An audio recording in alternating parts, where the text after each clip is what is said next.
Well, Mississippi State fans, the wait for a new baseball coach isn't over just yet. Athletic Director Zach Selmon says he's got a timeline in mind, but don't expect a rush decision.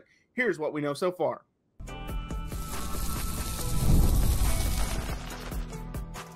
You are Locked On Mississippi State, your daily podcast on the Mississippi State Bulldogs, part of the Locked On Podcast Network, your team every day.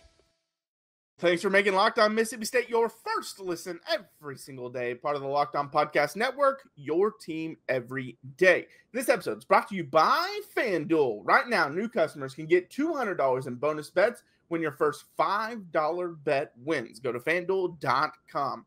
I'm Jaron Spor, national college football writer at Athlon Sports. That's Landon and McBride. We've got an exciting show for you today. We got an update kind of on the baseball coaching search. Zach Selmon sat down with Paul Finebaum to kind of lay that out.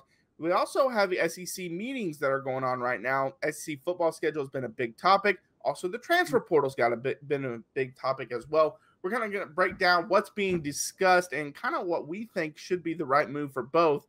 That'll be a little later on in the show. But let's start with the baseball coaching search. Someone was kind of asked about that by Paul Finebaum, and he said, by nature, you want to find the solution immediately, but you have to be patient and respectful to the current players, staff, and coaches you are looking at as well. This isn't a direct quote, just kind of verbatim, but he likes where they are at. He did joke. He said the only coach that has turned him down is Ron Polk. He said Polk does not want to come back. So glad we can just mark that one off the list. Mark that one off the list. But it's kind of like what we thought when this first happened, when Lemonis was first fired. We thought he's going to take a slow approach to this because you're not at a job where you are a lower tier program and you're worried about all these candidates getting taken up, so you have to react quick. Mississippi State's a highly sought after program. Mm-hmm. Coaches will wait to see if they get that job before taking another job. And so you can take your time, but he wanted to respect the players currently playing. Right. He wanted to respect Justin Parker and the staff that's on right now. And then he wanted to respect the other coaches that are right now still in the regionals and still in the postseason. Now that doesn't apply for Brian O'Connor. So we'll see if maybe that's why he was saying that. But I understand it. I know some people that are like, hey, it's dog eat dog. You got to go. You can't just show respect to all these other coaches and their teams. I mean, I figured it would take a while, and I get that because most likely if you have a coach that you're trying to get to come from, Oregon or one of these schools that are still playing, that guy's not taking anything beyond just a, hey, we'll talk later phone call. That's really – and if a guy is going to give you more time than that when his team has a shot at a national title, I don't know if I want that coach anyway. Let's be real. The conversations are with the agents. It's not even with the coaches. Right. But I mean, anything more than just a, hey, we'll talk to you at the end of the season. Right. I don't think that's a coach I would actually want here because things don't go right in about a year or two. Is he taking that same phone call when he's your coach? Yeah. But I mean, it's the right approach because those, like I said, those guys aren't really taking the phone calls. You're not really having an interview with those guys. So of course it's going to take a while. And, outside of O'Connor, I mean, I'm pretty sure that conversation, he's probably had a decent conversation with him, but they're probably, based off of that statement, they're not going to have a formal interview until after Mississippi State season ends. Yeah. And we kind of talked about O'Connor yesterday. So if you want to go back and listen to that, definitely check that out. I mean, he's obviously got this long resume. And while there are some red flags based off what happened this season, and we both like Wazikowski from Oregon anyways, he has been to back-to-back College World Series. I mean, he has been 30 years of success or whatever it's been, or near 30 years of success at Virginia. So it's not like O'Connor would be a bad hire. And we said that yesterday. Like that would still be a really good hire. There's just some red flags, but there's going to be red flags with every single coach.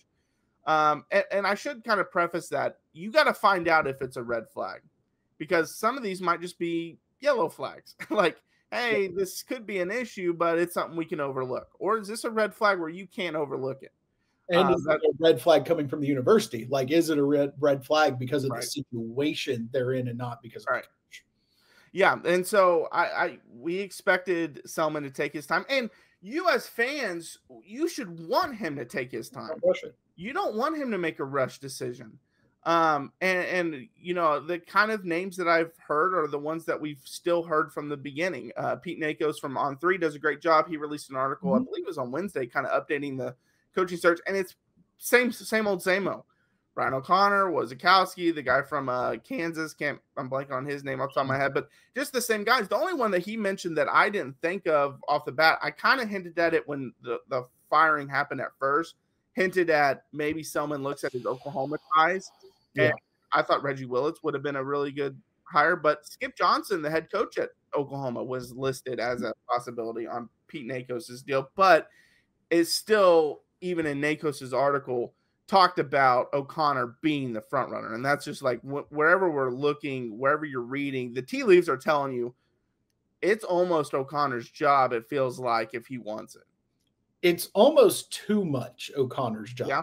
And maybe this comes from being a Dallas Cowboys fan my whole life, but the thing that you think is going to happen is not the thing that's going to happen. Yeah. Like, all of the tea leaves are going to point you in one direction, and then all of a sudden someone else is going to show up, and for 2 days you're going to hear how it's his job, and then it is that person's job. Right. So it is what you rarely hear someone as the favorite, stay the favorite for a coaching search from start to finish, unless it's someone who is like, you know, alumni, was an assistant coach, went off and is now at a mid-major and has done great. Right. That guy, if that guy's the favorite from start to finish, then of course he is. Right. But someone without ties to the university, with that kind of track record at that school, you don't ever see that go wire to wire as the favorite without something kind of jumping in and shaking it up. Yeah, and you don't feel like Mississippi State would want to leak that either, because then someone might try to come in and take him at a higher price, you know, or something like that. And so there's that side too. Like, and also there's the side of, is it a play by the agent? Like, is the agent floating stuff out there to kind of get Virginia to pony up? Maybe more money, maybe it's more NIL money, like whatever it is. Maybe that's the case.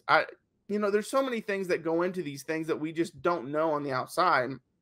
And this stuff can only get leaked by like a couple people. Either it's Mississippi State leaking it, or it's O'Connor leaking it, or Virginia's leaking it. Like, those are the only three that can leak this kind of information. And so unless you're in those rooms, you have to just go off of what you're being told by those three people. And those three people have their agendas. I want to know what Virginia's agenda would be if they were leaking it. I mean, it could be doing it, but I don't know what the game plan would be. So, I mean, again, I'm not surprised it's going to take a while, but it does kind of make you sit there and wonder why O'Connor's name is mentioned by everyone all the time. And then Selmon comes out and says, you need to be patient. We're going to be doing this a while. It's kind of an interesting place to be in. You wonder if yes, O'Connor is maybe the quote unquote favorite, but he has another guy in mind that he's really trying to vet heavily, that might be more of a surprise hire, maybe a little splashier in a different way than hiring, you know, probably the most successful coach. And maybe that's why it's going to take a while, is he knows someone else that he wants to interview that's just going to take a while to get that done. Well, and I will say Virginia leaking it, that would be because you're trying to get out and show the fans, look, he's leaving us. Look at this jerk, kind of thing. You know, y'all put your hate towards him. Yeah. Don't act like we're not trying to keep him here. He's throwing out all these demands that we're not ponying up for, and make him look like the bad guy. But we'll see what happens. All right, SEC football schedule. That's been a big talking point here with the SEC meetings going on. How does that affect Mississippi State going forward? Zach Selmon talked about it. We'll break that down coming up next. The NBA playoffs are in full swing, and every night delivers highlight-worthy performances, major momentum shifts, and can't-miss moments. Whether it's a game-winning shot or a breakout player, there's never been a better time to get in on the action.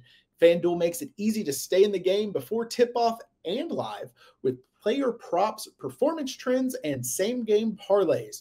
Fans have more ways than ever to play smart and win big, in which players are showing up in the biggest moments. I mean, SGA has done it all playoff long, and if you think he's going to have another big game and help the Thunder get to the finals, put some money on his points, or, you see the Knicks and Pacers and Brunson's getting hot. Maybe he's going to stave off elimination from one more game. You can get that live bet parlay, double that down and make your money even bigger. And if you're new to FanDuel, it is the perfect time to sign up. Head over to FanDuel.com, place your first $5 bet, and if it wins, you'll get $200 in bonus bets. Make every moment more with FanDuel, official sports betting partner of the NBA. Well, thanks for making Locked On Mississippi State your first listen every single day. Part of the Locked On Podcast Network, your team every day. All right, so another big topic at the SEC meetings is the possibility of going to a 9-game conference schedule. This is something that has been going on for a while. We talked about maybe in one of our early episodes about how this is likely going to happen. But first, we kind of want to talk about what Selmon said about it, and then we'll kind of go into kind of the different proposals, because there's a couple proposals. It's not just kind of set at 9 games. But Selmon, again, this is kind of verbatim. He said, change is always hard, and you want to make sure you have a chance for the postseason. So they want to make sure they will have a clear path to the postseason. And then he said they would be in alignment, though, with whatever the SEC as a whole kind of decides. And so that's kind of his stance. Now, the things that I've seen and make a lot of sense, one of them is just straight up 9-game schedule, conference schedule. Then you have to fill 3 non-conference games. Another one is, and Brian Kelly from LSU's head coach brought this one up, a 9-game conference schedule, 1 game against a Big Ten opponent, and then 2 games that you have to fill in. That'd be some big-time football, both of them. It'd be a lot of rush to schedule Rutgers and Northwestern. Right. That one, with all the talk of the college football playoff and how that's going to get shaken up, that seems like a bold choice for both the Big Ten and the SEC if they go that route. Because, I mean, you're putting 2 very good programs, most likely, against each other. Right. Knock out hurt one of their chances of getting into the playoff, which has been another point of contention. So, I mean, I get why they do that from a purely money perspective. I mean, having that game in, middle of September, that's huge. That's going to drive so much revenue. But from a self-preservation standpoint, that one doesn't make a lot of sense to me. Yeah, and it affects Mississippi State in 2 ways. One, I think, is kind of a positive, and that's more games against big-time opponents, the more you're going to be nationally televised, which that's always a good thing to get your notoriety out there. But it's going to make it harder to be a consistent bowl team with the resources you're currently putting into football. Again, we've talked about it many times. You have to go more into football than they are right now. Their recruiting budget was under $1 million. Only SEC team not to be at least $1 million. Like, they're not putting enough resources in. Now, that number had gone up, so it looks like they're trending that way. But they're not putting a lot of resources in. And so that makes it tougher to get into a postseason, not just a playoff, just a bowl game and things like that. Yeah. But on the flip side, like, as a college football fan, I love it. I love the 9 games and then the 1 game against a Big Ten team, because that's big-time game after big-time game after big-time game. And so I would love every second of that. The thing they would have to figure out, though, for the playoff is there's got to be, and maybe this is why they're pushing for the 4 automatic bids, which we kind of thought was ridiculous at first, but maybe that's why they're pushing for it, because it's, look at all these teams we're playing, and we're doing this to make the product better, because it's, obviously bigger games, bringing bigger views and all that stuff. We need to be rewarded for it. Otherwise, we're going to stay at 8 games, and our 4 non-conference games are going to be against some cake teams that we blow out every time. Well, the way to get rewarded for it is just win the game. I mean, that's just the same way, regardless. I mean, if you're hedging your bets, in my opinion, that's if that's their reasoning, that's a loser's mentality. If you're trying to safeguard yourself and be like, but look what we're doing, so help us out, that's that's a loser's mentality. But no, I get, as far as football fan goes, yeah, I hope it happens, because seeing all of these games that we would rarely ever see until the college football playoffs, I mean, seeing that all throughout September would be amazing. So from that perspective, I hope it happens. I think it would. I don't know how much it helps the sport as a whole, because, I mean, I mean, the people are still going to watch regardless of what it is. I mean, we have the numbers to back that up. An extra million people watching one specific game in September isn't going to move the needle that, not going to be enough to matter, really. Yeah. So, I mean, I hope it happens from my enjoyment point of view. I just don't really see the upside for anyone involved outside of the team that wins those games. Yeah, and it's just one of those things that they would really have to rethink the playoff criteria, because it wouldn't be fair for the SEC and Big Ten to have 10 games against, big-time opponents, and then these other schools, in the ACC, the Big 12, all these other schools, they keep their 9-game conference schedule. They play the easier opponents, and then they get in as well. Even though I'm someone that's always been results should matter on the field, and I think they should to an extent, but the thing is like, if you had an 11-1 ACC team and a 10-2 SEC or Big Ten team, I would take the 10-2 team over the 11-1. Where I think results should matter is what we saw last year, where Indiana was 11-1, and they were trying to make arguments for a 9-3 SEC team getting in. That I didn't agree with, even though I thought Ole Miss is better than Indiana, South Carolina is better than Indiana, Alabama is better than Indiana. But they didn't prove it enough. And I thought there was too big of a gap to say, yep, that should overtake it. And so you would have to really rethink the criteria if you do that. But as far as Mississippi State goes, I mean, again, it gives you more notoriety, which is great, playing these big-time games. But it's going to make it where you better get all in on football. Mm-hmm. Otherwise, you're getting left at the door. Yeah, it between this and the conversation about the college football playoff, it's gotten so insane that somehow Lane Kiffin became the voice of reason at one point and said that get rid of all of this and just have the top 16 teams in, which, I mean, that almost seems too simple. So we know they're not going to do it. The only pushback on that, though, is if you do that, you're ignoring – Group of Fives won't get in anymore. Like Boise State would have. Maybe. I mean, because how would you rank them? Because, like, if you looked at FBI, for example, which is an analytic process of how you rank all these teams based on their talent and everything, they were not even top 20. Boise State wasn't. Even it was Indiana last year. So would they guarantee be in? I don't know. That's just the hard part. And I think you would start seeing a 4-loss SEC team get in over a 2 or a 1-loss other team. And I don't agree with that. Right. I mean, I understand that point too, because we see it all the time in the polls. I mean, coaches admit to it when they turn in their polls that they don't watch the games. They just rank them. And that's why having the coaches poll as part of the formula for the college football playoff is stupid. Do you know a way to fix this? We have the playoff, but we let the BCS decide who gets in. That's fair. I mean, and take out the coaches poll because it was part of that formula as well. Right, but it was such a small part of it. I mean, I think that's how you fix it, which, yeah, maybe it is. All right, so the transfer portal, that's another big topic. Which way do we think Mississippi State should vote when that one comes up? And what do we think is the better decision? We'll talk about that coming up next.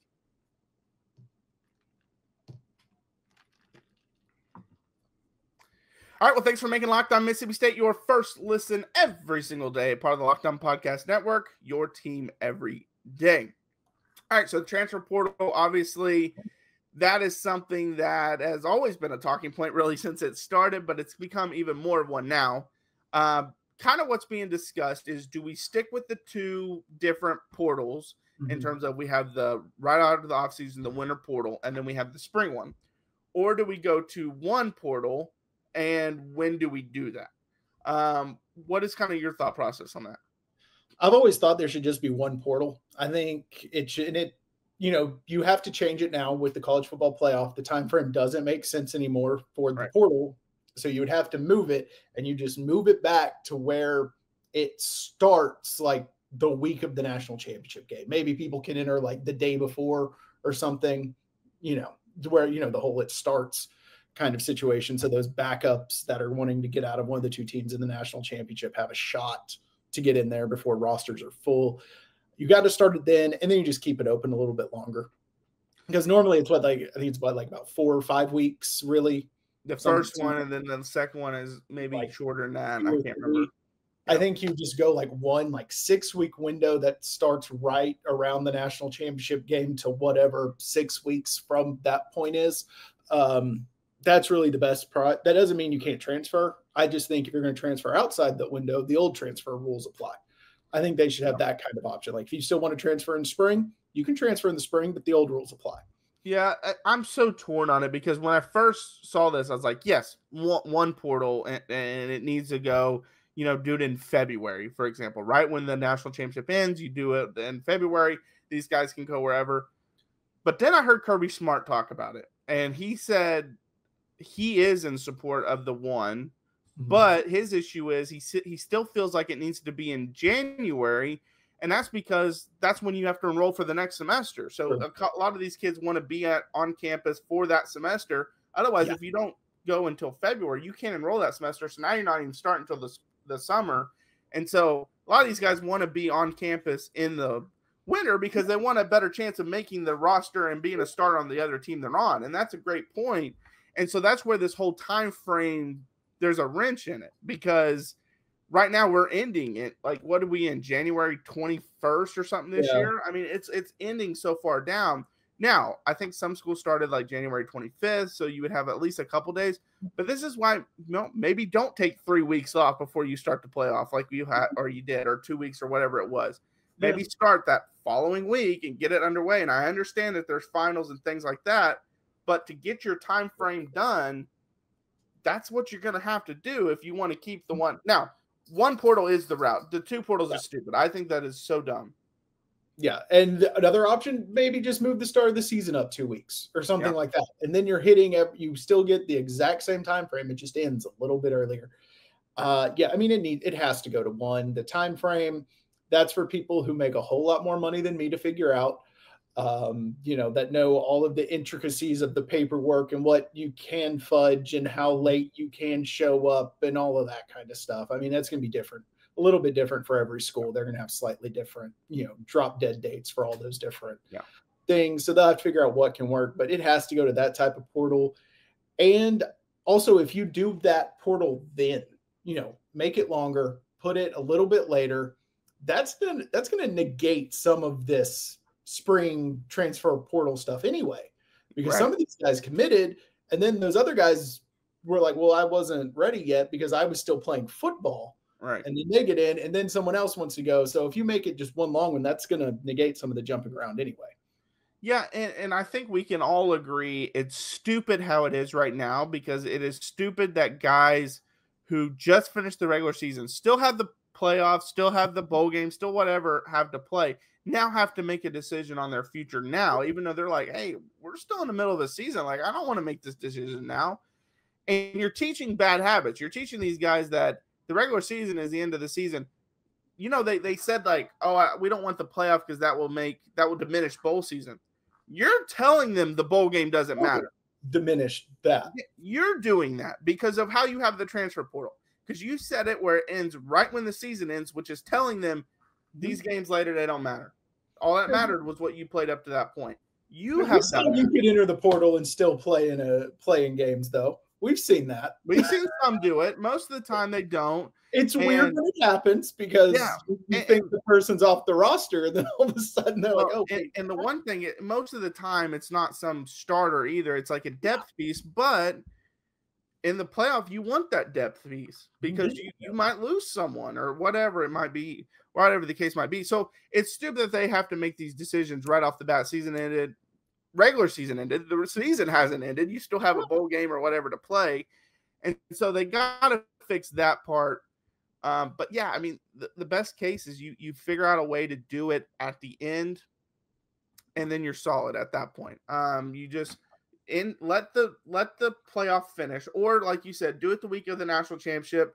The likelihood you're going to get someone that's actually going to play in that game enter the portal is not high. Like, it's very low. And in that situation, if they entered it, they would probably play, and the teams, they'd still show up, and the team would understand. Like, right. I mean, it shouldn't affect that game at all. And then if you have it open for 3 or 4 weeks, then they got some time to move around. But you have to either start the season earlier. You have to not have that 2-week gap in between conference. Like earlier, reduce the gap. And I'm kind of I can't remember who said it. Maybe it was Kirk Herbstreit who said it, where he talked about New Year's Day has kind of been, that's college football's day. Like, that's it. It's day. And so instead of having the quarterfinals on New Year's Day. Have it where the national championship every year is on New Year's Day. That would be awesome. And that's where you end it. And I like that. But I also like just have it the first Saturday of January, because I've always thought the Monday thing was stupid. The whole thing with college football is it's Saturday, and then, of course, our biggest game's on a Monday. It makes no sense.